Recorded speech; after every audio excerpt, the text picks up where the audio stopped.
Welcome back to the Monolith Film Podcast.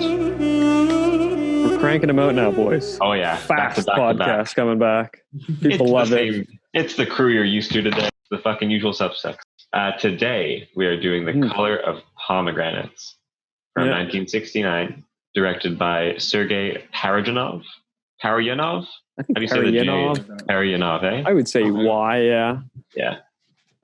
This is a bit of a fun one. Less of a story, more of just a mosaic of images. I was going to ask. This is considered montage, right? It seems like it's kind of Russian. You kind of go, yeah. There's no straight story. You could kind of be on the gray area of montage. Okay, yeah, for sure. Because I find like when you think montage, it's a lot bit faster the cuts. Yeah, I would think of more of a. This is more like slideshow. Yeah. Okay. Yeah. All right. Yeah. All right. Or I was picturing like if you're looking like walking through a museum or something, you go, okay, this is one picture. There's another picture. Here's another picture. Right. Just kind of being led through this guy's life, kind of. Yeah, Nick, we're gonna fucking get into that. Let me tell you. Yeah.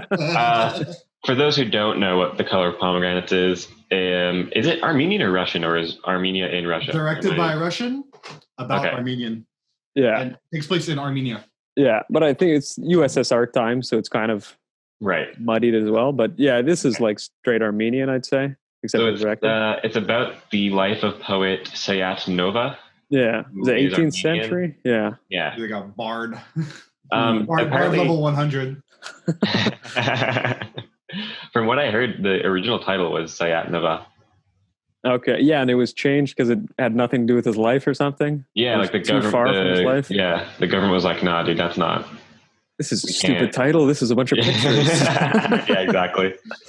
Yeah, for those who don't know, it's quite the avant-garde kind of representation. It's because it's supposed to be the biography, but it's like I wouldn't really there's consider like it a 3 lines of dialogue. Probably less. I mean, they sing. a biography, but it's like not. It's like a biography, but like it's like the chronology of his life, but like with no words. Yeah. Yeah, I think it's probably as close as I've ever seen to a visual poem for storytelling. Mm-hmm. Well, yeah, like where regular format movies are more like a visual novel, for lack of a better term. This would be a visual collection of poems. Yeah. Yeah, but even then, like, you want it to be more visual. I was pretty, like, I don't know, this is you guys' first time watching it, or? This is my first time, yeah. Second time, yeah. I'd only seen, like, snippets, never the full-length thing. Okay. And watching it now in full length, I was disappointed from what I expected from the short clips. Just from seeing like the little segments, I was like, "Oh, this looks fucking nuts! These costumes are crazy. The makeup's crazy. They're so strange. You're in a different world now. I felt like I was in where Armenia in whatever year walking around. But seeing it as a whole, I was missing something. I felt like maybe there should have been more, maybe sound ups or some kind of camera movement to bring you into the world, but it breaks the format. Zero. There's absolutely zero camera movement, if I'm not mistaken. Yeah, well, there's one reframe, I think, when a horse goes by and the camera kind of tilts down to reframe. Okay, yeah. Or there's one pan at the end, or a tilt down bricks at the end too. But from like at least 95% of the movie is 99 probably, yeah. But it was just that kind of. I was expecting more. Even if it was just the series of images together, I was kind of taken out by the pieces of poetry that were left in. Like you were saying, it's supposed to be a visual representation or like the chapter cuts. Yeah, this I didn't like at the beginning. That looks like the book from Lord of the Rings when God went through all this shit. But then this is old Elvish. Yeah, they cut back to it 3 times, the same kind of thing, and then you have the chapter with just the writing, like narration, and then sometimes there's narration in it. It was missing what I was expecting from it, from just seeing the. You know why? You know why, Nick? Because you saw those clips on YouTube or whatever. And then you're like, okay, those are really nice. And then you realize that's the whole movie. Yeah, pretty well. Yeah. You could have watched, I saw, what's this? Like you see the kind of art house movies in like Metropolis. People do it a lot with that movie where they have like a prog rock band or something and they'll put like a score to it. Yeah. And I watched a little 2-minute like prog rock trailer with clips and scenes from the thing. and it was probably better than the movie itself. For this or for Metropolis? For this, yeah. Okay. It was more kind of fun and exciting, but you know, I like the pace of it. It's kind of cool. The shots are beautiful. Oh but yeah. I wasn't drawn in the way I expected to be drawn in, like another kind of movie like this. But that's kind of avant-garde, kind of keeps you at the edge, you know. But I was never brought into this one. It's very much a film studies, artsy fartsy movie, you know. Yeah, I was like, there's no comedy in it at all. Yeah, there's culture. I was missing something from it. I was, despite its rather short runtime. The hour like 50? Yeah, it's like hour 20. Oh my god, this thing fucking drags on. Yeah, it took a while. Like for the first maybe 20 minutes, I was completely enthralled. I was like, oh, this is amazing. Like I love this. Yeah. And this is right up my alley. I think there should be more of this kind of stuff. Yeah. But after 20 minutes, I checked how long was left and I was like, oh my god. Yeah. I still have an hour to go. Like this can't just be it. And then it is just this. I had a similar roller coaster with it where maybe the first minute I was like, oh yeah, let's get into it. Then the first half an hour I was like, oh, what the hell did I pick this for?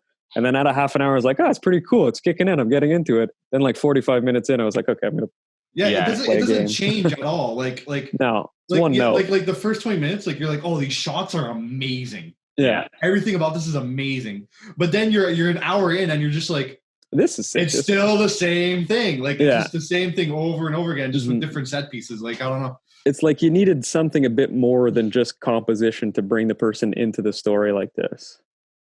It felt like theater to me. Yeah. Yes, very definitely. much. Yeah. It felt like for me, this movie felt like either a long series of photographs, like really good photography. Yeah.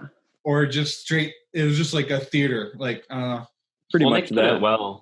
You put it well earlier when you said it's more like what you would expect. Like if they chopped this up into chapters, and dedicated like a single room in a museum to each chapter, and you took a walk through the museum and enjoyed each chapter separately. And it would work almost better. It would probably be a great installation. You go, oh, that was so interesting. There was some cool shots in there, but you can move through it. You know, you're in the space. Here, I was always at an. And you would get like a nice little accompanying paragraph about the actual life of Sayat Nava. Exactly. After this movie, do you know anything more about the guy? Oh God, no. I know nothing about the guy. Nothing. I know that he's a musician, and that he goes through the cycle of life like every other human. Yeah, I think he cheats on his wife. I think he's an adulterer. Something about muses I read, but I have no hint of it.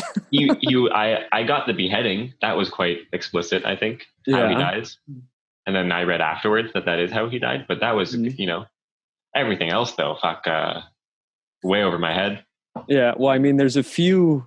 I mean, it's probably very cultural in this. Like maybe someone in Armenia who's a fan of Armenian history. An Armenian person would appreciate this a lot more. Yeah, they'd go, oh yeah, I know this, what they're referencing here, or they know this, but we get the kind of base metaphors. I have that book. I read it when I was a kid, you know? Yeah, exactly. Anything like that. But like we get... If they did this about like Shakespeare, I think the Western world would get it more because we're already kind of familiar with Shakespeare's life already by default. Probably. That he was just a scammer and he didn't write anything and he's all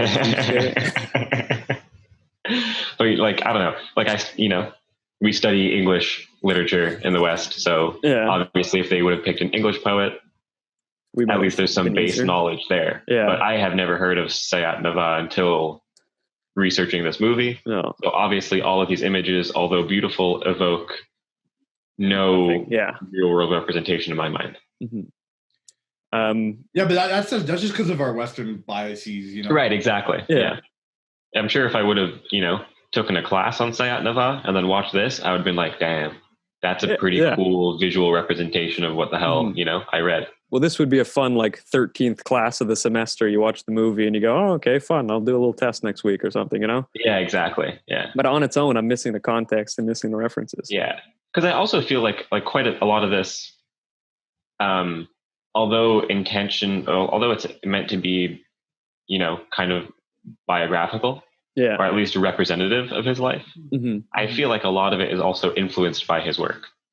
Without I don't know. I'm talking off my ass here because I've never read any of his work. But I feel like this thing's probably full of references to his poems. Oh, for sure, probably. Yeah, but then maybe we'd like to hope that, and maybe that's us going, okay, maybe if there are references that we don't know, we can raise it up, but maybe it is just base aesthetics, kind of, this is a flat image, here's another flat image, and the references are just like to themselves, okay, I imagine this is, okay, he's learning books, we're going to open up all the books on the roof, getting the knowledge out, he's squishing the juices. You could just throw metaphors together and maybe someone would draw things, or maybe we think there's more there than there actually is. I actually meant to Google if there was a flood in Armenia in the 18th century, because they're drying all their books. Yeah.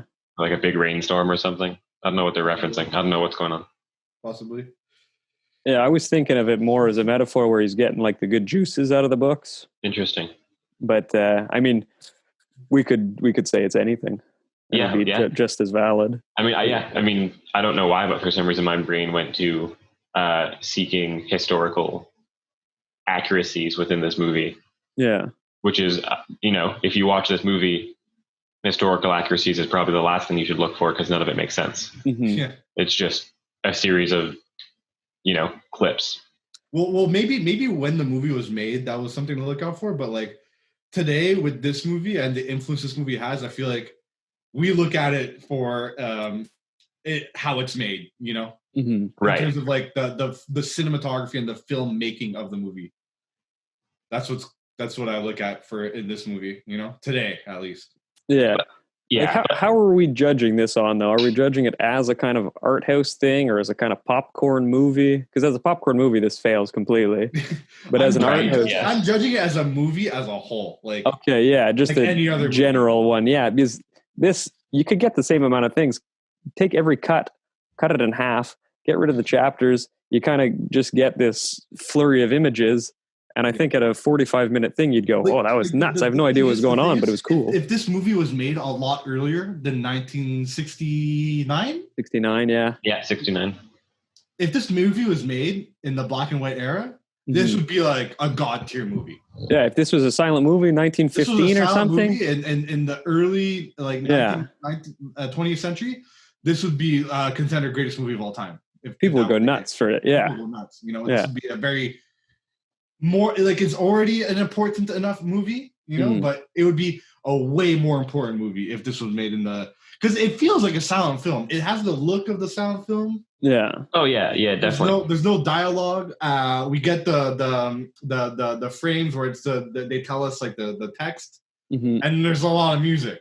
So it feels a lot like a silent film. This movie. Yeah, and silent films as well don't have much camera movement apart from reframing and stuff like that. Yeah, silent films like they started because they're trying to emulate theater, right? One static like this, There are some good stuff in the late kind of era though, where they just started going crazy, and then once sound came in, they had to go back to static because they didn't know how to do the mics.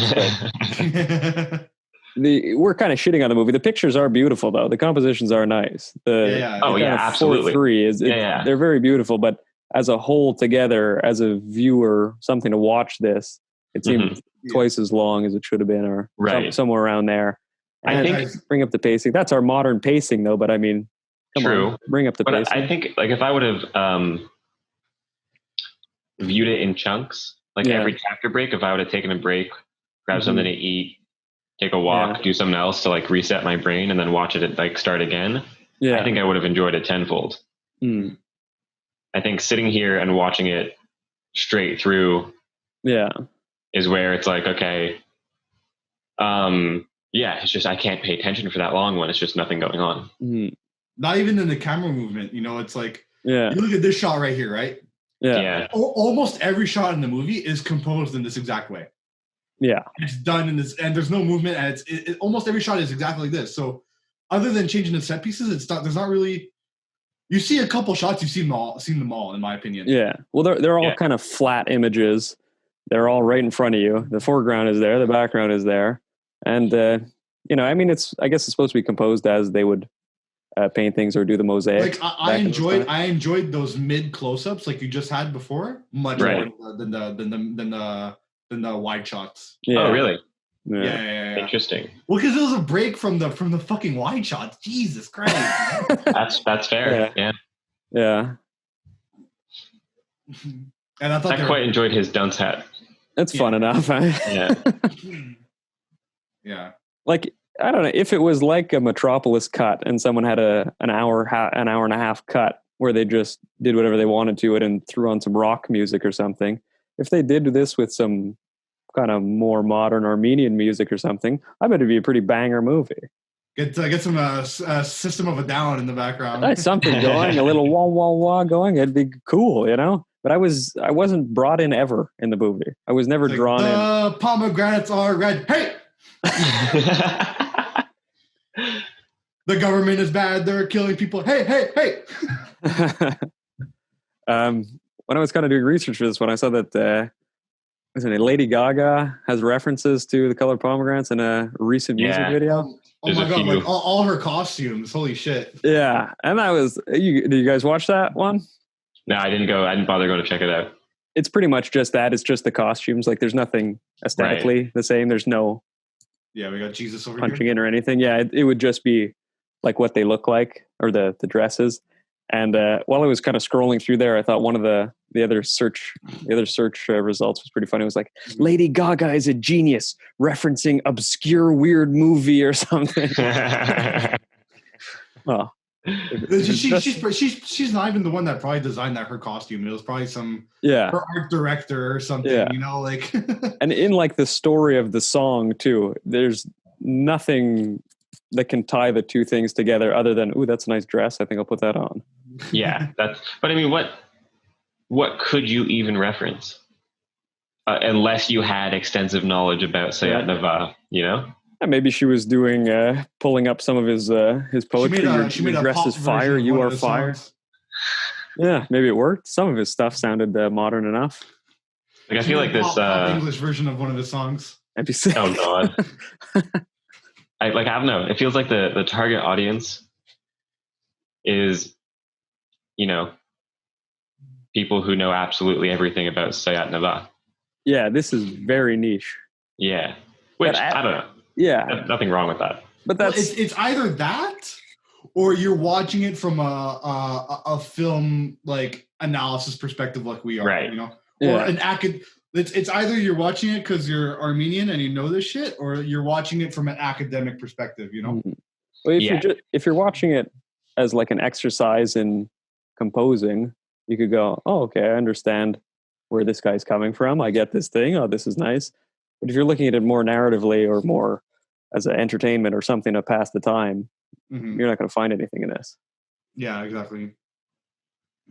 Like, I enjoy the shots, and I still, thinking back on it, bunch of beautiful shots, and if I see little clips of it, I'll go, oh yeah, I remember this part, that was fun enough. But I don't know if I'm going to go through the entire hour 20 again and go, interesting. Yes. Yeah, this is a movie where it's just about the shots, really. Yeah, and they are nice. They are very nice. Don't get it twisted. These are god tier shots most of the time, you know. Yeah, it's the whole movie. It's boring after a while, you know. Yeah, the repetition of it. You could take almost every shot from this movie, and it's an amazing shot. But the fact is, it's just that it's flooded the whole movie, you know? Yeah. Every one that you click on, you'd be like, oh, this is so interesting. It's weird. There's like something mystical about it. But then for an hour 20, just the same kind of things, you go, give me something else. Give me a lollipop. Yeah, there's no shitty shots for it to stand out from, you know? Yeah. Kind of. So yeah, it's just one note, it's one beat the whole time. It just makes it fucking boring. I mean, it's a beautiful beat, but if the whole song's that beat, it's a boring ass fucking song, you know? Exactly. Yeah. Well, I couldn't stop thinking about Fellini. Yeah, it's very similar in that way. Fellini's even Casanova, especially since they're both, you know, interpretive biography. Yeah, but you see the difference between those movies, and you got a little camera movement, a little spice to it. Yeah, I mean, Fellini's Casanova is way more engaging. Yeah. You know, and there's at least a bit of a story to grasp onto. Yeah, Satiricon's one of my favorite movies, too. And equally as well composed. But there's, you know, motion, movement. You're in the world, you know, even then. Yeah, exactly. like this, I found almost the chapter breaks and the little pieces of poetry was almost like, okay, if you were floating too far away from the story, we're going to pull you a bit back into the story, but there's no anchors for you to hold on to the story. There's nothing there. They're like hinting at a story, but we don't know what's going on. We're like in Satyricon, they go, okay, there's no story. These are just chapters of things. I mean, the thing is, it's fine for a movie to not have a story. Yeah. Like, I don't know if you guys, what's his name? I don't know the director's name. Hold on, I'm going to look it up over here.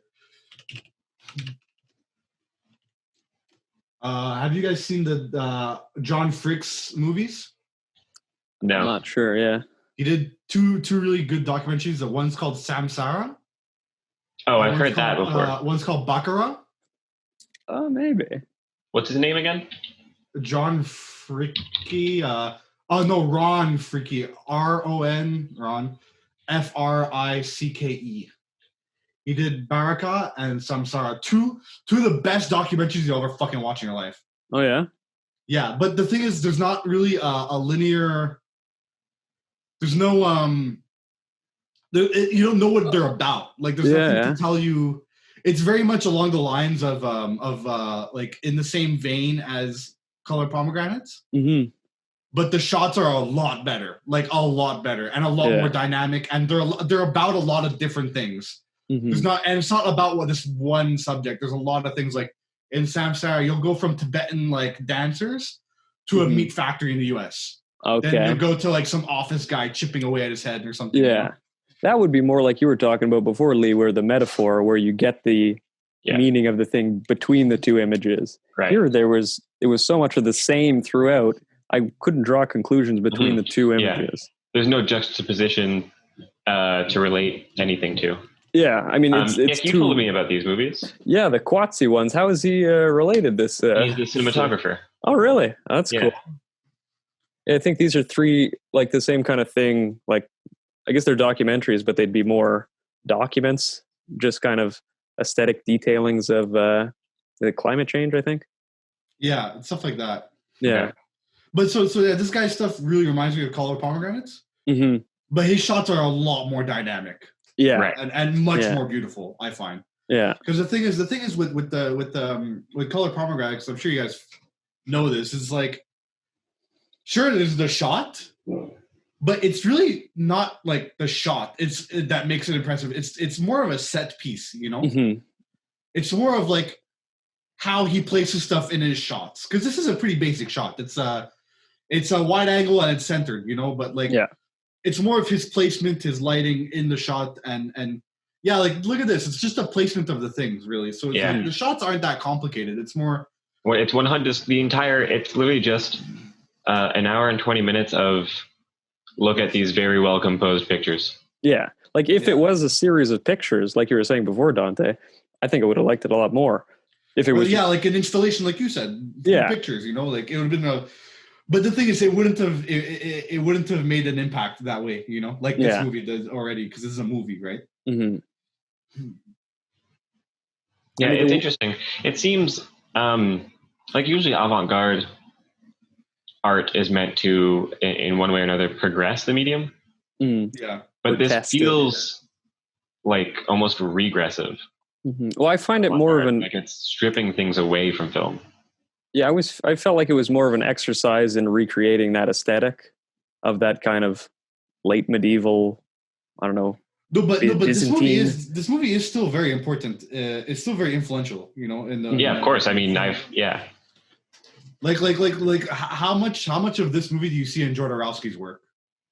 Right, a lot. You know, how much of this movie do you see in a lot of Wes Anderson? You know, the colors, the centered shots, the wide angles. Wes Anderson. You know, how much of this movie do you see in every other surrealist movie? You know. Yeah. I think Holy Mountain was 73. Yeah, there you go. Mm-hmm. Yeah, 73. That's what I was checking.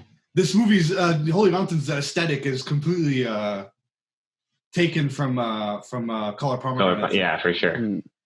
You know, like there's so many things that like there's so many wide-angled, centered, colorful shots in the world of cinema that come because of this movie, kind of, you know? Yeah. Well, that's it. It's unarguably beautiful. Every shot is. I can, click anywhere, scrub through anywhere on the movie Yeah, you can really pick any point in the movie, and it's gonna be beautiful. That's it. But I think the question that you inevitably end up asking yourself is that enough? Yeah. Is it enough? But that's the thing, is it enough to do what? Because what was the point of this movie? What was the, artist's intention in creating this piece? Mm-hmm. I think the point was to make a biographical, like a biographic movie without having any dialogue. Like make it like like an art film. So I feel like it's probably one of the first movies to do that, really. To not be like, this was John Anderson. He invented the common dishwashing rag, but like they like he really made a movie that was like an more abstract kind of like artistic, creative way of making a biography. So I feel like it's good in that respect. Yeah. For the time. But today it's kind of like, compared to the movies we have now and seen now, it's kind of just like a boring experience. Right. But that, again, like I felt the same way experiencing this movie as I do when I read short form poetry. Mm-hmm. Like when I just like a series of very short poems and I read them in succession and they have not much to do with each other, but it's the same poet. So there's some link. It feels the same way. But here's the thing, then doesn't that make this an extremely effective movie? That's what I'm saying. In a very good way. That's what I love about this. Okay. Is that this, like, it's incredible that he managed to do that. He quite literally, in my mind, turned poetry into film. Yeah. Which is, extremely difficult. Because poetry is without the camera movement. I feel like even a little bit camera movement would have still added to the poetry aspect, Yeah. I would have liked to get brought in more, like you were saying with the camera movement, and like it's effective being a visual representation of poetry. But is that an effect that you want in the medium, or is that just like you were saying before, regressing the medium, going, okay, we're just going to make it something else, right? Instead of taking full advantage of what you can do with the camera or what you can do with editing. Like some of the edits here I find are just stupid. If the guy's hand on a book, then it goes the other way or something. Yeah, and there's also, I don't know if it's just the version I have, but there's a few random like cuts to the same scene again. It happens. That happens. Yeah. I've seen that. The one I saw the most was with the horses. Yeah. When the people are standing like this and they're like on like this these ruins where like a Lord of the Rings battle happened. Yeah. And there's like the people, they have their hands up like this, and the guy would come with the horse. He would run up with the horse and with his hands up too. They repeated that shot a couple times. Yeah. There's a few parts where like you'll have a character do a full motion, because the only movement in this movie are the characters moving. Yeah. So you'll have a character do a full movement and then go to do another full movement, and it'll cut halfway and just go back. Yeah. It's like a record skipping. Yeah. Like a lot of this, like if you pause right here. Oh, sorry. Or just a second ago there, where she was in like the whitish room there. I don't know where he was. Oh, also by the way, foreshadowing. No, foreshadowing. But not but here the one you were at just before. Yeah, here. These types of shots they're very painterly. Mm-hmm. Yes. In a weird way, like it's very you get a lot of like this kind of like a metaphysical surrealist painter look to them, Yeah. Well, they're all at eye level, all super wide, all straight down the middle. It's also the architecture and the placement of these random objects, Mm-hmm. Yeah. It reminds me of Giorgio de Chirico. You guys have seen this guy's paintings 100%. Go check him out. Spell it. GIOR GIO again. De Chirico, you'll see him, Italian artist. Look at man's paintings. Oh yes, okay, I've seen this for sure. Yeah, you guys seen this for sure. Like I get this vibe a lot, Yes. Especially with the way the rooms are with the perspective. Yeah. Yeah, I don't know. It makes me think of that. Yeah. I mean, I don't know who. And it also reminds me a lot of like Frida Kahlo's artwork, and like the Mexican female surrealists. They have this like they have a lot of that like set piece kind of look that Colored Pomegranates has with the placement of specific objects that mean a lot. You know, Frida what? Khalo. Or I just do paintings, like super famous. If you go to like go to the one where it's like they're holding hands right there. Girl is holding on. Yeah. Shit like this. You know, I'd see this in the Color Pomegranates for sure, you know? Yeah, I know what you mean. Yeah. Yeah. I don't know. But that's it. It's just the composition of it all. It's just it's a movie that's very concerned with composition. Mm-hmm. Have you seen any of Sergei's other movies? I don't believe so. I've never even heard of his other movies. Yeah, me neither. Where'd we leave off? I don't remember exactly. I think we would have been shitting on it a bit. Well, I think we were talking about the cinematography. Yeah. And how much did Sergei Haryanov actually have to do with the movie? Considering, because it's mostly just composition and set design and costumes. Yeah. So, but he would for sure direct the cinematographer into like like the cinematographer would choose the lenses and the lights and all that. But like if we're going by the job description, so we still think Sergei did most of the composition himself. Like he had the image in his mind and or he would have said like, okay, I want something in the middle with the hallway down there, the two doors on the side, and kind of get him on the good, what is the 3/4 line or the 3 lines there. Make sure it all lines up, and then Buddy cinematographer would set it up and light it as the director kind of tells him. Okay. Dante, you were kind of talking before about the close-ups being your favorite parts of the movie. Yeah. The close-ups, mid close-ups are my favorite parts. Yeah, they're kind of just a break from the wide shot, you know? And it's some kind of humanity too. You know, you get some person there. It's not just I'm an image. Like with the wide shots, I'm getting the setting right. They're telling me what the setting is, what's happening there. At least with the close-ups, I can get in touch with the character a bit. You know. Yeah, as much as you can in something like this. Yeah. I mean, like you're some sort of character to follow. Yeah, like you were saying before, Lee. If it was in little digestible chunks, I'm sure it'd be fun enough. Yeah. If each little section had its own like if it was more dedicated sections, like the chapter breaks are almost like half-hearted. Like it's not a full commitment. No, yeah. Chapter break, it's kind of just like just room for a breath, and that's it. And it's not even, I don't know, poetic in the kind of way that they choose the chapters. It's childhood, adolescence, adulthood, old age, life, death. Yeah. Well, is there not poetry in life enough? No is the answer, because we're shitting on it.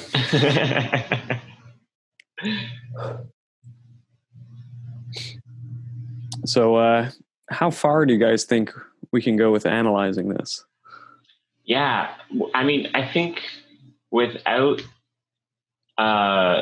doing extensive research into the life of Savatnava, and like I know there's some versions of this, like if you buy the Blu-ray or like the Criterion edition of this or whatever, I think it comes with commentary from academics who have done the studies. Tell us what's going on. Yeah, who do know what each shot is referencing. That might be fun. I think the only analysis you could do. Yeah, well, that would be a fun second episode in 7 years when we come back to it. It would be interesting to do, because it does make me curious. But as far as analyzing it as a work of fiction, finding some theme or motif or just common thread to tie things together apart from biography, I fucking come up with nothing. Pretty well. I mean, especially our style of podcast, at least, where we're kind of doing our analyses as film viewers, as what we feel like that. We're not doing historical. Like we're not going through every single thing. Oh well, actually, in this shot, the cinematographer fell off the ladder and hit his head. Like we might have a little fun fact, but it's more how we enjoy the movies or how we think of the movies rather than the movie's place there's in not history. a lot of substance to criticize, Yeah. Right. That's it. I mean, there's almost no way to. There's no personal interpretation. Yeah. It's a film with so much intention behind it that it's like it's that's a lost in the history. Unreachable. Yeah. Yeah. It's too dense almost to. Yeah, exactly. It's like it's gatekeeping itself. Yeah. Which again, like you guys hear that scratching? Yeah. Oh, sorry. Like we've mentioned it's funny because Dante just asked me what classes I'm taking next semester off camera, but we mentioned Joyce a few times on the podcast. Ulysses is an insanely dense work. It's dense, it's boring, and you have to read a whole other book to get it. Right. And that's how this is. It's so dense. The only way to appreciate it fully is to fucking study it for months and months and months and months, to do the research fully. I think the only way we can kind of do any kind of analysis is just on visuals, and we go, yeah, it looks nice, it's very well composed, and that can be like the end of our analysis.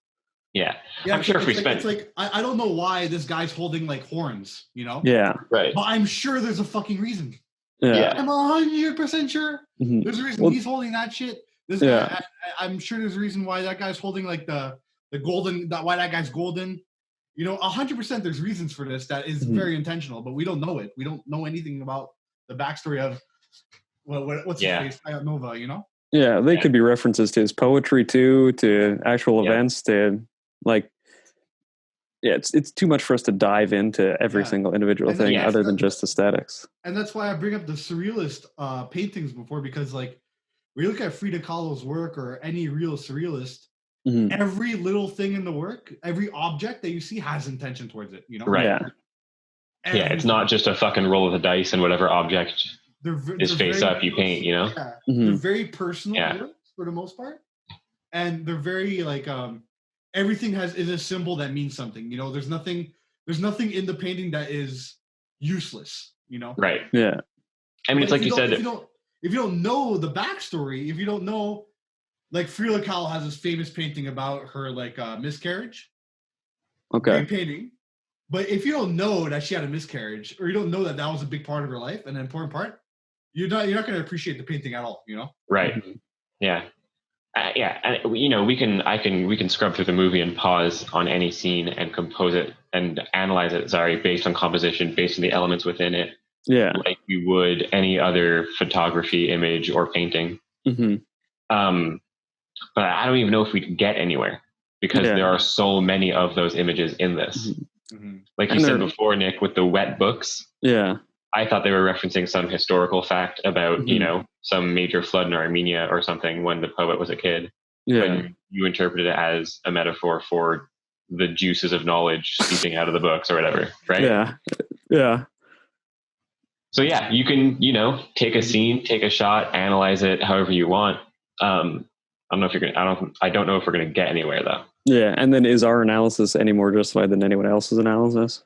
Right, of course. But then because also the thing is low key, if you try to understand this movie through the symbols, as if these were all individual paintings or whatever, this movie is dense in that way. Yeah, exactly. There's a lot of information to take in for every shot, Yeah. One of those cuts. Yeah, exactly. I was going to say, here's a good example. So many. Right? What? Just the weird cut to the same shot. Oh, yeah. This is a good example. Well, I'm saying, there's so many shots that are like what I said, the Frida Kahlo paintings. That's if you were to do every different scene and analyze it like that, if it were a surrealist painting, this movie's way too dense. There's way too much information in this movie. Yeah, exactly. Just from I get this kid is Sayat Navaz a kid. Yeah. He's around a library of some sort, and he's been with books his whole life, so it makes sense that he would become a poet. That stuff makes sense. It's there. It's given to us. He's my great musician that I've spawned in my Civ 6 map. He's in the aqueducts that I built just now for my new city. And then, like later on, the beheading, you can understand that just based on the visuals. I think you can understand the wedding scene if I can find it. The baptism scene, you can understand the baptism of his child. Like major life events and general facts about his life are easy to extract from the film. Yeah, it's all the in between stuff. Right. Any like, what the fuck is this? There's a sale. There's a sale on sheep that day at the market. Like, who is this person who is seemingly dead? There's two assassins in the background too. Right. What are all these sheep doing? Mm-hmm. Was there a sheep surplus in the 18th century in Armenia, or is there meaning behind this? We can only get probably both. The thing is, with like, if you go back to the sheep one there, yeah, that's usually I don't know where it is there, but yeah, if I could find it. Hold on, I have to sneeze. Oh shit.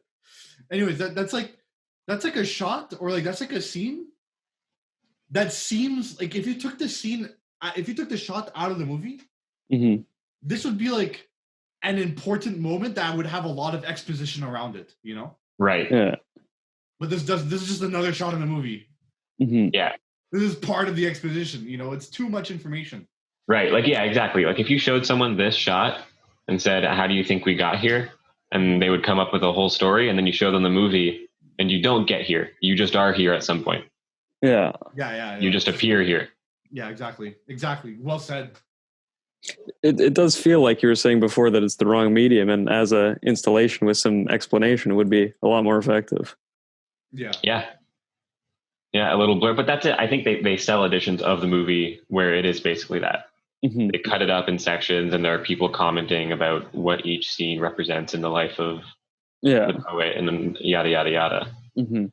But that's kind of if we want to understand it right narratively. If we just want to enjoy it aesthetically, no problem with it. I like these shots; they're very nice. But as a piece, as a whole, right, too long, too slow. Yeah, I think and like you said, for the way we discuss film and analyze film on this podcast specifically, this is a very difficult movie to do. Yeah, it's not our style exactly. Yeah. If we had, it's personally, like, it is the type of movie I would enjoy. Yeah. It's the type of movie I would force my friends to watch because I know they would not enjoy it. Yeah. You know? But yeah, it's difficult to discuss apart from just talking about how beautiful it is. Exactly. Yeah. And as Dante mentioned, how influential it is.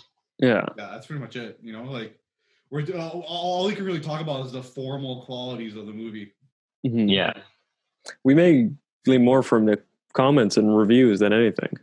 Yeah, probably. Yeah, maybe there's some Letterboxd scholars out there. Yeah, I just want to point out, you know the kids with the silver hair? Yeah, bro, straight Mad Max. Valhalla, you know. I don't know where they are, but it was kind of funny. When I saw that, I was like, "Oh man, they're going to Valhalla." Oh, here's this was the shot I was talking about that gets repeated. With the where he comes in with the horse or something. Yeah, no. If I scrub to the right spot, but there should be a double of this. It's either this is the double or it's coming up. I'm not sure. It's interesting. What do you guys think of the soundtrack of the movie? I quite enjoyed it. Yeah, seemed to fit. It fit very well. I found it aided a lot in bringing me in. I think if the soundtrack wasn't so good, the movie, it just happens again. Yeah. Exactly. The movie would have suffered for sure because at least with the music playing, I was able to feel more in the world, despite the world being almost, very beautiful stuff too. Beautiful, but flat again. It feels like a painting more than a movie that you're in. Yeah. Yeah, and even the music is like repetitive. Like at first I was like, oh, this is cool. Like I feel, in it. After 45 minutes, I stopped noticing it. I quite like the singing. Yeah, when there's what are they singing? Like something about suffering or pain or whatever. Towards the end, there's like Yeah. singing. I'm a sucker for Middle Eastern singing. Just gonna. Yeah. Yeah. What do he like yells sing and then he sings I don't remember a word, but the words sound very similar in the language. Sing and die. Yeah, sing and die. And they sound very similar in Armenian, which is the language I assume they're speaking in the film. Yeah, I'd imagine. All these fucking red babushkas, best actors of the whole movie. I thought the sheep was pretty good. They're making the soup. Yeah. Best actors of the whole movie. Oh, and this guy with the drum, he was very dramatic. That's it. Best actor in the movie. That's funny too. That just scrub to anywhere and there's something wacky going on. Yeah. It's funny that one of the 3 lines in the movie is, "Oh, we boiled the meat. Come and eat it." Or we boiled the lamb. Yeah. It's like the worst way to prepare lamb. You're like, okay. You want some boiled lamb? Yes. Can I have some boiled lamb, please? You're really extracting all the nutrients from it. Yeah. You're going to get more out of drinking the actual fucking broth than actually eating the lamb. Green meat. Lamb juice. Nice. Tasty, huh? So do you guys want to just go straight to the favorite shots, and we'll see if we can maybe take a bit more time on the reviews after? Yeah, that's what I was going to ask too. Yeah. We'll start. Dante, do you want to go? Well, actually, before we go into the shots, Nick, you're the one that want to do this movie, right? Yeah. Why? This was, again, just because little clips I'd seen in class, see little snippets, and it just seemed so strange and otherworldly that you're like, well, I have to see this movie to see what the hell's going on. Okay, seems like a movie to do on the podcast. And like first viewing is always fun too sometimes. But do you want to do first shot since it's your movie? Oh, sure. Yeah, I don't mind. Yeah, take the lead.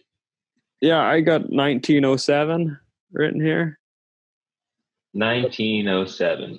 Actually, that doesn't sound right. I think it was later in the movie. Well, it might have felt later because this movie fucking dragged. Yeah, no, it wasn't this part. No, that's 1907. I forget exactly where it was. Maybe an hour 9. Oh, yeah, possibly.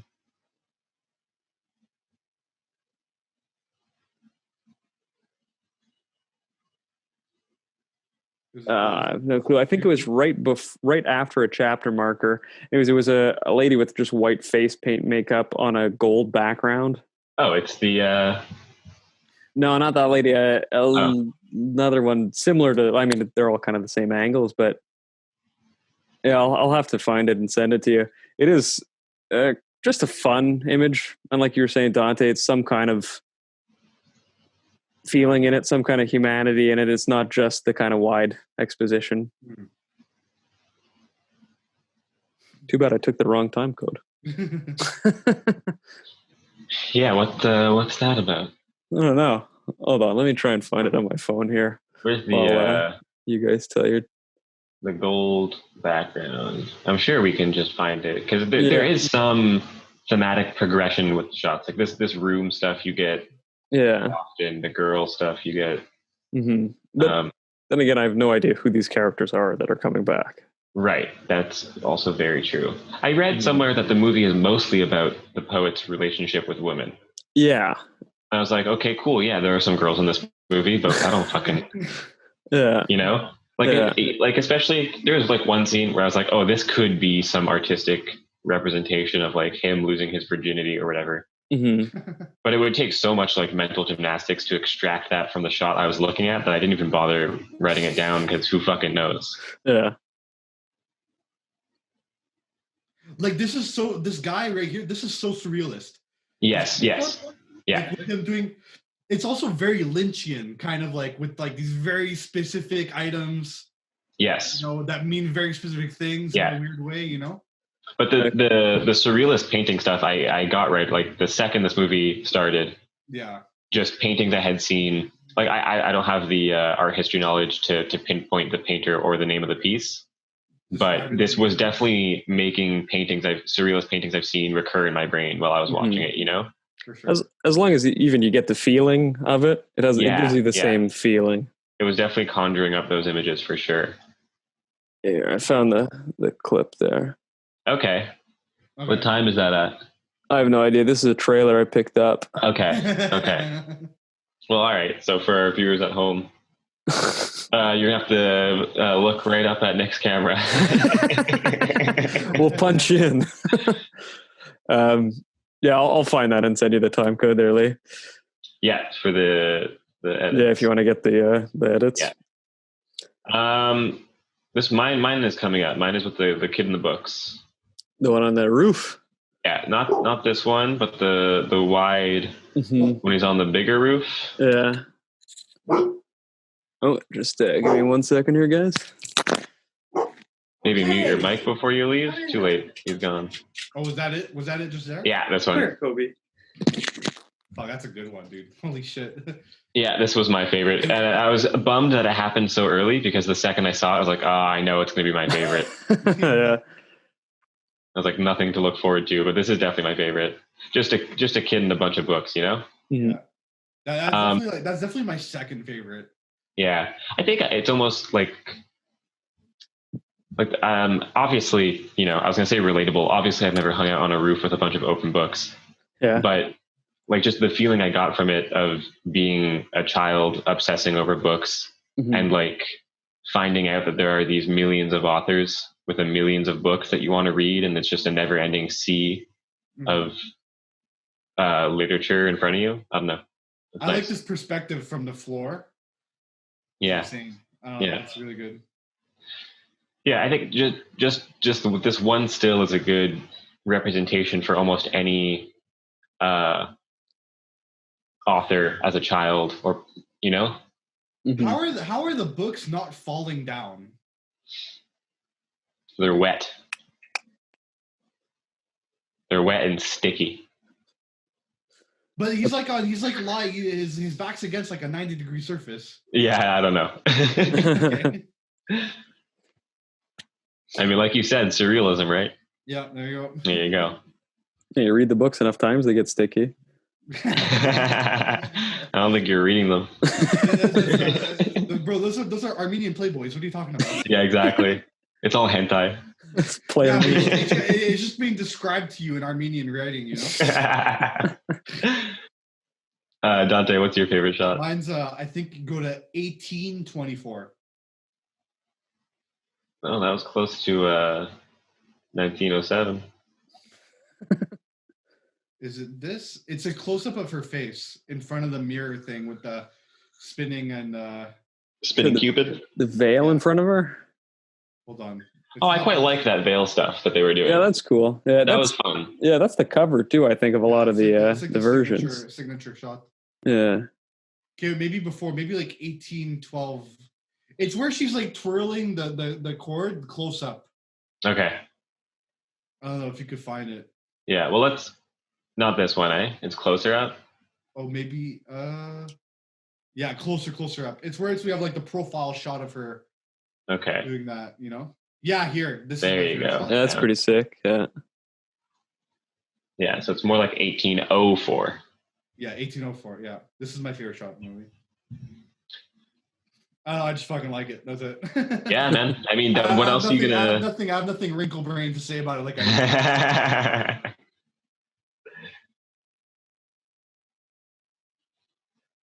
it is beautiful. Nice. Yeah. Like with the twirling of the hands and the circular motion of the Cupid, like yeah, and her just like looking away is a nice shot. Lee, do you mind going to 3220?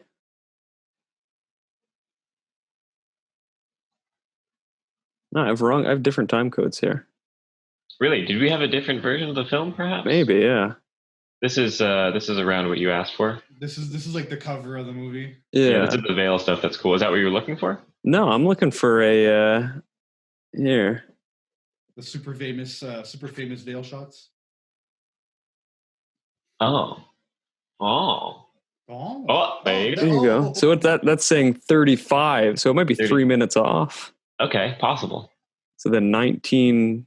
Oh yeah, here we go. I'm at 21:11 on this copy for this shot. 21:11. Yeah. So I should check what 24:11. I guess.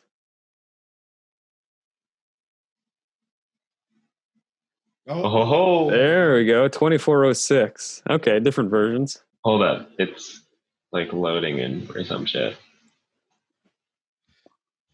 I would love to play a video game in this world. This would be fun.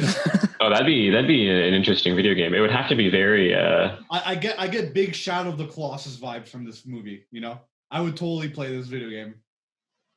It's kind of weird. I don't want to play that guy stomping around. And the kid with the feathers. Oh yeah, the chapter breaks right here. Yeah, I think it's right after this. And a long enough chapter break. Yeah. Anyone know how to read Armenian? There it is. Yeah, there we go. I also had Russian subtitles on mine for the chapter breaks, or Russian titles. Yeah. Did you end up watching it without subtitles? You said you were considering watching it without subtitles at all. It didn't really change much that I had the subtitles on. Yeah. Was it just that one, the one right at the chapter break? Yeah, I just like that nice close-up of the lady as her eyes come up. Nice, interesting. It's weird enough, you know. Mm-hmm. I would like to find the beheading, because that was my second. The whole death sequence I thought was very beautiful. Maybe because it was the easiest to interpret. Mm-hmm. I might not. Yeah, there you go. I thought that was a good way. It was quite the lovely way to demonstrate a beheading without actually having any violence on camera. Yeah. Just pouring. Yeah, that's really cool. That's a great use of like surrealist kind of stuff, you know, like this is a beheading, you know, it's very metaphorical. And you get the cool foreshadowing at the beginning with the pomegranates and the dagger. Mm-hmm. Because I assume it's called the color of pomegranates because that's the color of blood, right? I guess, yeah. That's what I got. Do you think they used like actual pomegranate juice instead of blood for this movie? That'd be expensive. Would it? I don't know. You get a thing of palm at the Metro and it's $7. Yeah, but that's an import for us. I guess so. It's true. You know, it might be an export for them, so it's nice and cheap. Well, here in Malaysia, the prices are jacked up a bit. Can you guys hear the vacuum in the background? No, I can't hear anything. Perfect. So that the beheading shot I liked as well. Mm-hmm. Yeah, the whole beheading scene was really well done. Yeah, even the crosses, it's a little boring compared to the rest of the movie. Just a flat image with crosses on it, but still, you know, nice enough. Yeah, the images themselves are very fun. Yeah. I mean, they're not what you'd see. What was he beheaded for? He refused to renounce Christianity as his religion. Oh. When I would assume it would be Islam or Muslims or whatever. Maybe the Ottomans came in? I think it was the Turks. No, the Ottomans came in World War I. I have no idea. What's the dominant religion in Turkey in the 1700s? I fucking know. Yeah, me neither. Yeah, me neither, Dante. Me neither. Don't worry, I'll blur all our faces out for that point. There you go. I'll have to watch Bill Wurst's History of the World, I guess, to figure it out. So do you guys think? Some reviews? Yeah, let's slam some reviews, see how much... I feel like especially with avant-garde stuff, it's going to be people who don't know what they're about to watch who hate it, or people who love it for the sake of loving it because it's... Mm-hmm. We also have 9 minutes left. Yeah. Yeah, we'll cut and then we'll do reviews. Right. Sure. I'm hoping that some of them are, this shot actually explains this, so maybe I can understand it a bit more. But I think you're going to be right, Lee. Yeah? About the reviews? Yeah, pretty well. Just people going, what the hell is this? It's either people with a PhD in film studies or dumb smooth brains like us. Yeah. Pretty well. I don't know how you find this movie accidentally, as you know. No, you don't. You just don't. Right. Yeah. It's not on Netflix. Yeah. It's not on, like, there's no way fucking Amazon Prime is going to pick this up. Because some film nerd told you to go watch. Right. Yeah. Or it's going to be like fucking 4chan incels who went on whatever fucking film board 4chan has and someone talked about it, so they watched it or something. Oh, yeah, shit. totally. You know what I mean? That's the Anthony Fantano of movies to tell you. Yeah. That's it. Oh, keep that in. Don't cut that out. That was funny. Keep that in too. Dante telling us to keep his joke in. Yeah. Keep that in.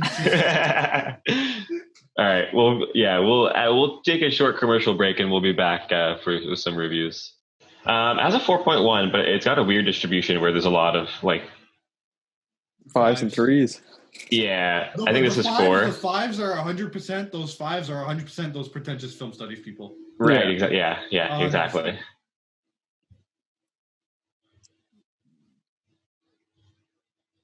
As per tradition, let's start with the lowest. Yeah.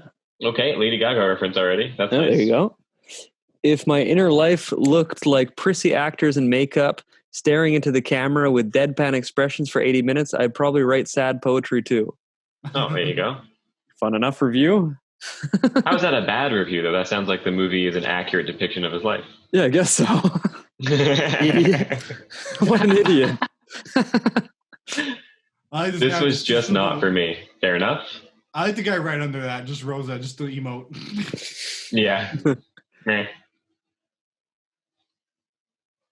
I'm not a cinema expert. Oh, no. You're right, he's Canadian. And, no, he's not. Never mind. Oh, yeah. I'm not a cinema expert, but allow me to write an essay. Yeah. You want to join the podcast? Bad movie. Who the fuck is this guy and why should I care about his stupid ass life? Fuck you. Okay, this guy just sounds like an idiot. What does he watch? Krusty Cum? Well, with a name like that. Yeah. No favorites, only recent activity. A lot of 1 stars, a lot of 2.5, and a lot of... Oh, what's that? Oh, he's only reviewed 3 movies. Cars 2 of 5 stars. I don't know. Well, that was the best out of the series. These are the only movies he's reviewed. He's only reviewed like 3 or 4. Okay. Yeah, he's only 4. These are the 4. Looks a bit of a troll account. Yeah. Oh, I've seen those. Chandaloo. Oh, that's with the eyeball, eh? Yeah. That's that cool eyeball shit. Mm-hmm. Back before I was scared by Mr. Lynch, I may have called this the worst movie I have ever seen, but in a post-Lynch world, this was not too bad. I thought that while I did not really get what was happening, some of the segments were slightly entertaining. I thank you, Magic Pyramid. What? What the fuck? I don't get it. Who wrote that? Pierre. We gotta see what else Pierre de Pollo is into. Pierre de Pollo, Star Wars, Listen to me, Pierre. and Spider-Man. Listen to me, Pierre. You know what the fuck you're talking about, all right? Don't fuck talking about. What the fuck was that review? Okay, next review. I don't even want to give this guy any more time, bro. It doesn't make any sense. Yeah, all right. Letterboxd is run by cowards who refuse to acknowledge the masterpiece of cinema known as Nyan Neko Sugar Girls.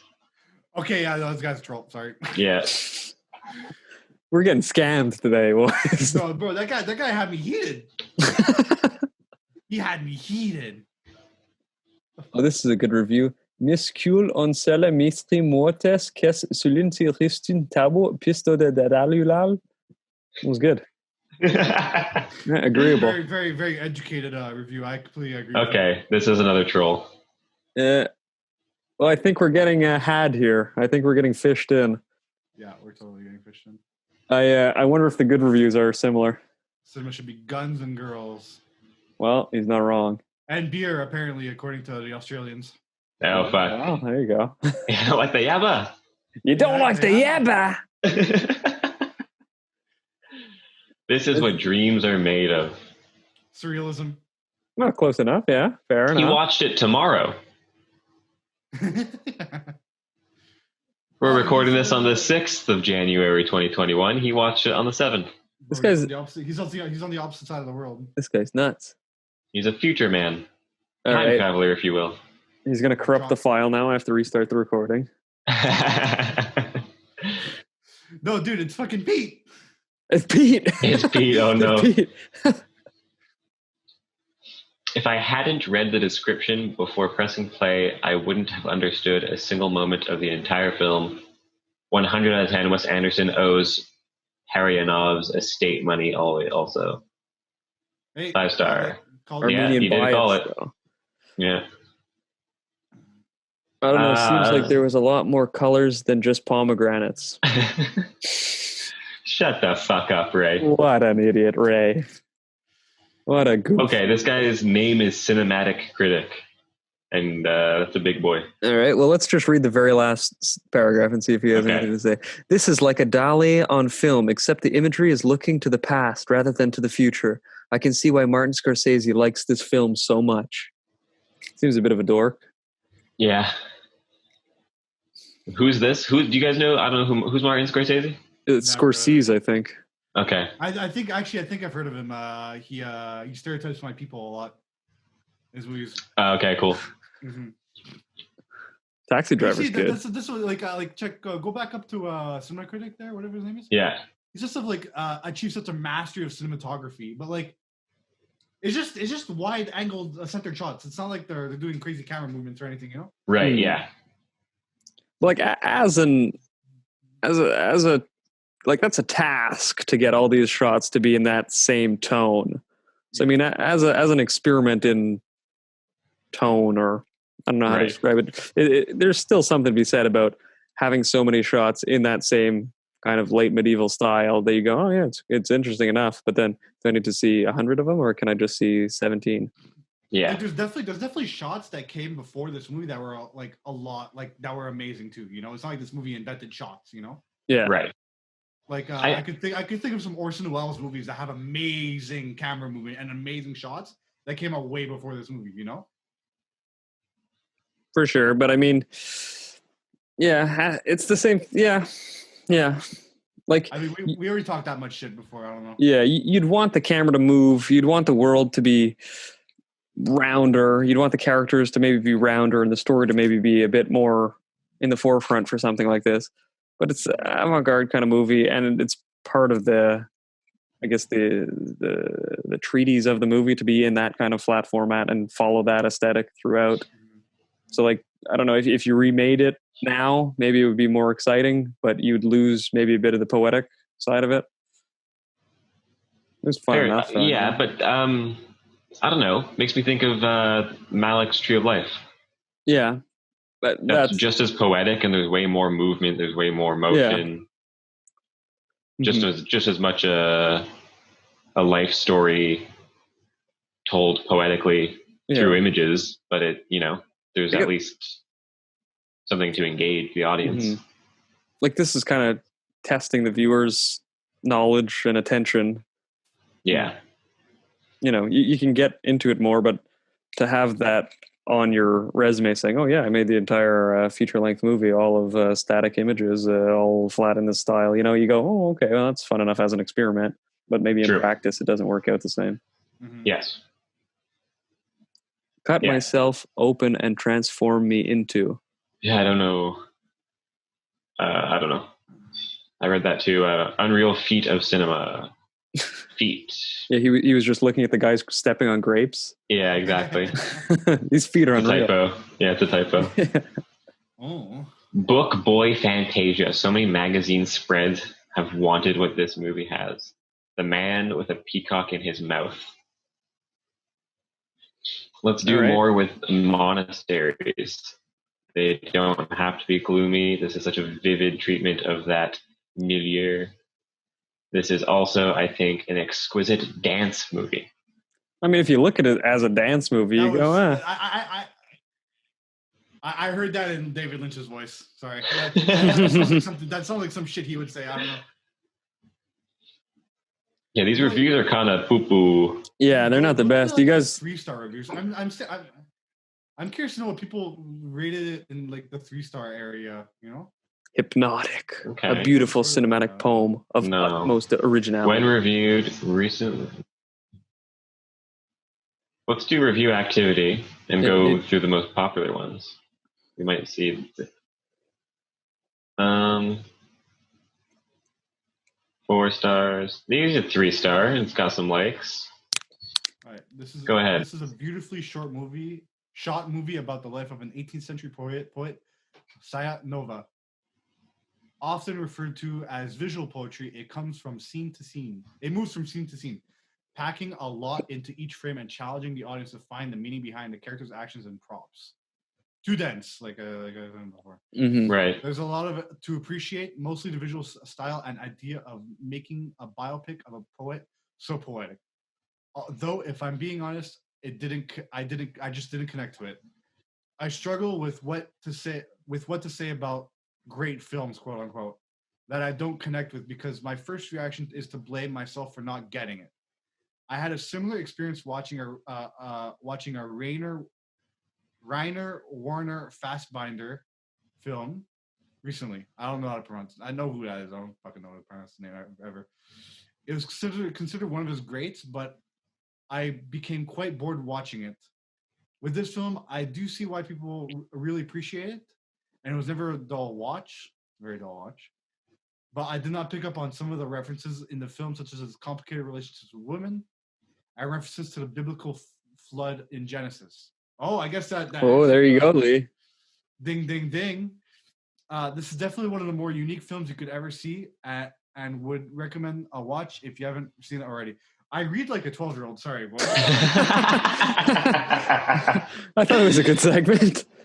I don't like. I keep fucking up words. I don't want to. I usually read faster than that in my head. But Hey, it's cool. Yeah, that's an interesting review. Mm.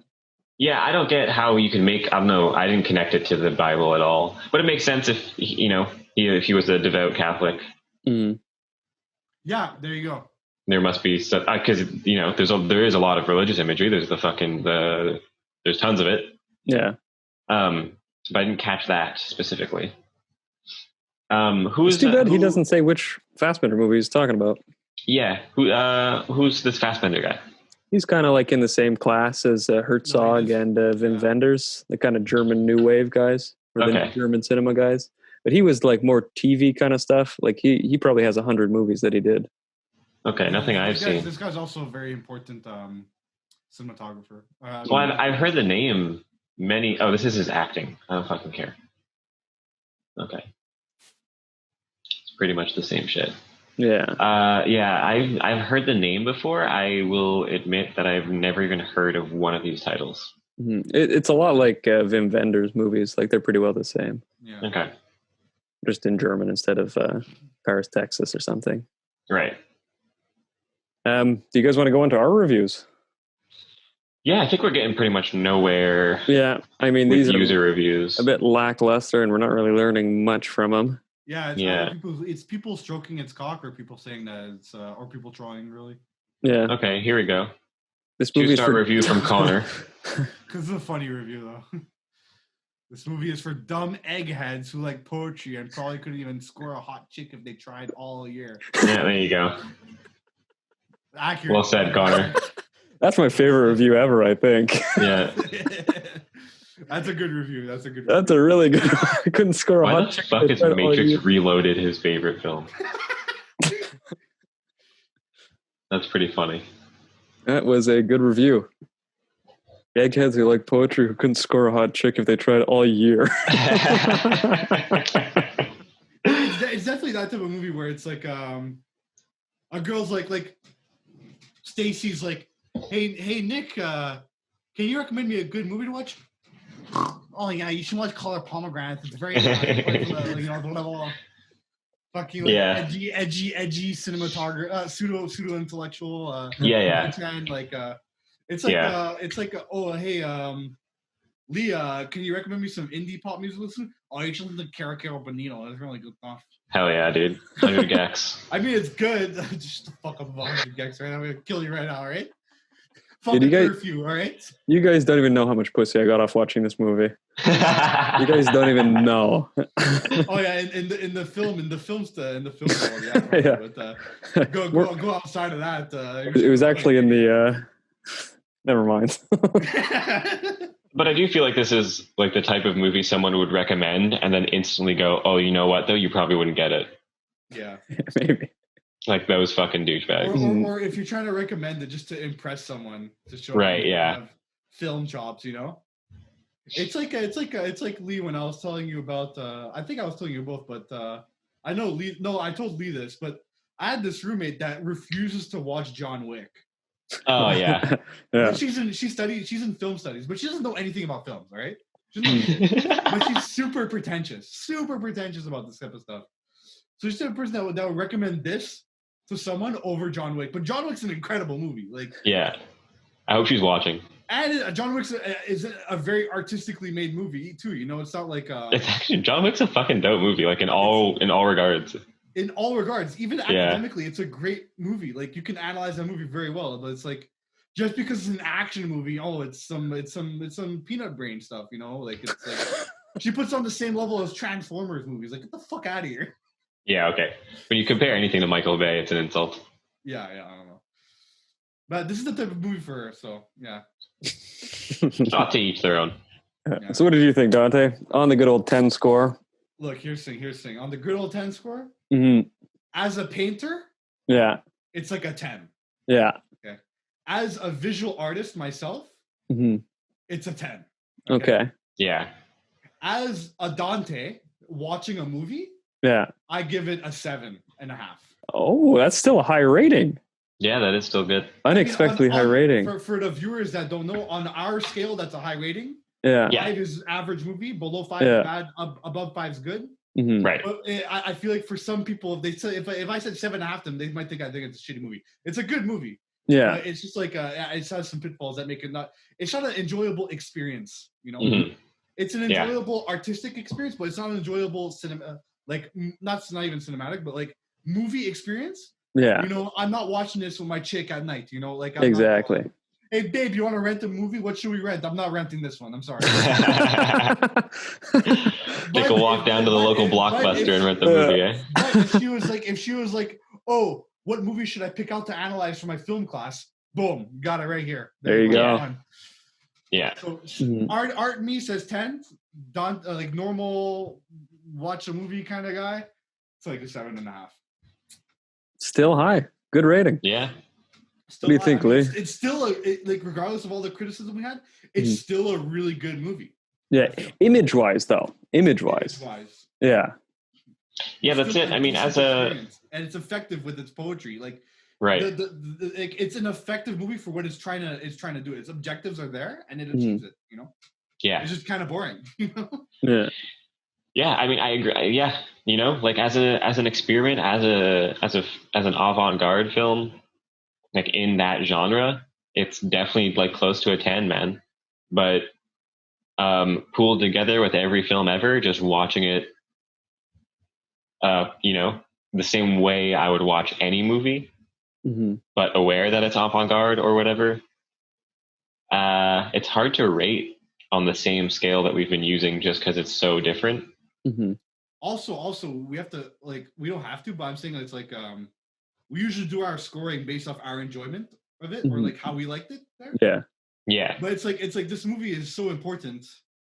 That's it. Yeah, there's a lot of factors. It's a factor that I don't usually take into consideration. You know. I like to kind of keep it the personal review, like how you felt about it. Right. What I give? Do you remember what I gave Casanova? Around a 7, 6, 7, 8. Probably a 7, eh? I think you gave Satyricon maybe 7, 7.5, and Fellini and Casanova maybe a 5.5 or a 6. Okay, I'd probably give this a 6. Okay. Because I like I said, just you know, the first 10 minutes, I was like, oh fuck yes, dude, this is gonna be great. And then 2 minutes later, I was like, oh, is this over yet?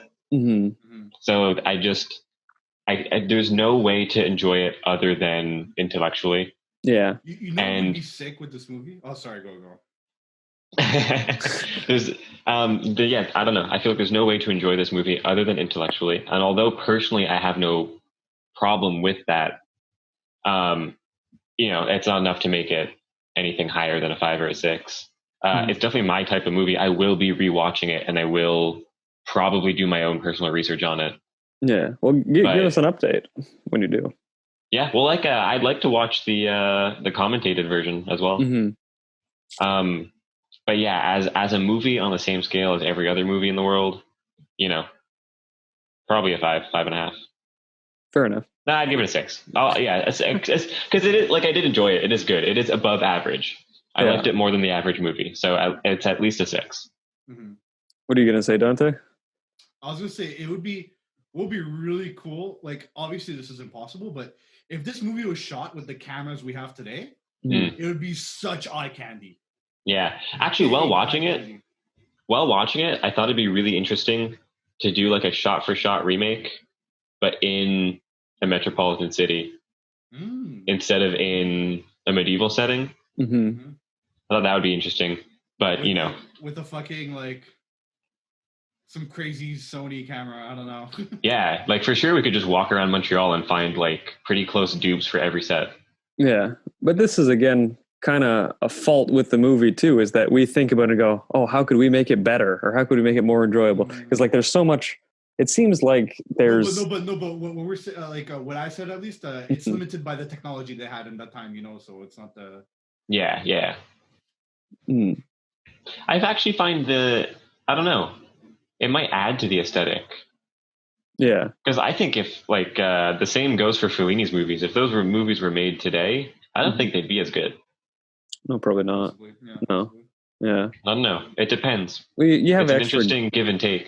Yeah, you have extra grit and texture and everything in the film. Yeah, because if you made this, because these are obviously set pieces. Yeah. If you made this today, it might the quality of the camera might make the set piece too obvious, and then it would feel even more like theater. Maybe. That's true. Yeah. That's true. So who knows? Nick, what's your review? Well, like we're kind of saying, there's something lacking in it, though, because we feel like there's stuff that we could change to it, or stuff that we could go, oh, it'd be more interesting if we did this, or if we had a different soundtrack on it, or you redid it in some other way, or tuned it up half the time, So I'm going to give it around a 6.5. But I mean, like Satyricon, it's the same kind of thing. The set pieces are great, the makeup's great, but there's something else there. There's the movement in it. There's a bit of story to it. There's other elements in it that made it a 10 for me, whereas this is lacking. Right. Yeah, that makes sense. I mean, our average would be a 6.5. I'm okay with that. That makes sense to me. That's how I felt, Yeah, fair enough. Yeah, I think so.